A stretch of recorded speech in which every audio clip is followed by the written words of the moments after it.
It was the darkest hour of the night, just before dawn. The Sea of Galilee churned restlessly under a stormy sky, its waves rising high and crashing violently.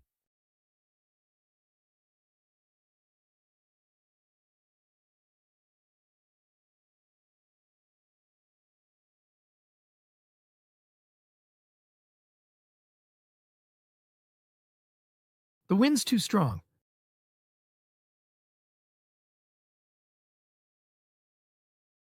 And then something happened. Through the chaos, one of the disciples squinted across the frothing waves. There, rising and falling with the swell of the sea, was a figure, human-shaped, but impossible, walking on the water, steadily making its way toward them, as though the storm meant nothing. What in the depths? Panic spread among them. It's a ghost. But a voice followed, a voice that cut through the howling winds like a beacon of reassurance. Take courage. It is I. Don't be afraid. Peter, ever the bold one, leaned forward, his heart pounding not with fear, but with something wild and unrestrained. Faith. Hope. Lord, if it's really you, tell me to come to you on the water. Come.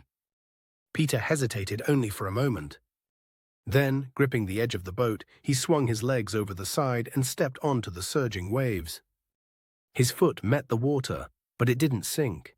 His weight rested on what should have swallowed him whole. Gasps of amazement. One step, then another. Peter walked, he actually walked, across the sea. Each step was surreal. The water rippled beneath him, yet held firm.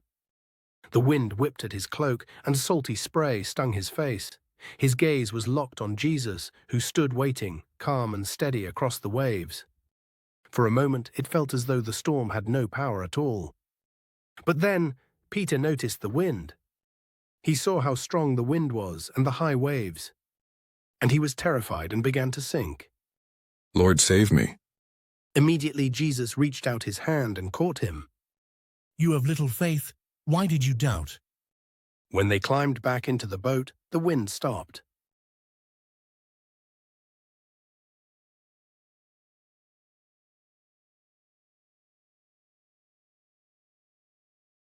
Then the disciples worshipped him, Truly, you are the Son of God. and those in the boat worshipped him, saying, Truly you are the Son of God. The storm had passed, both on the sea and in their hearts, replaced by an overwhelming sense of peace and the undeniable presence of the divine.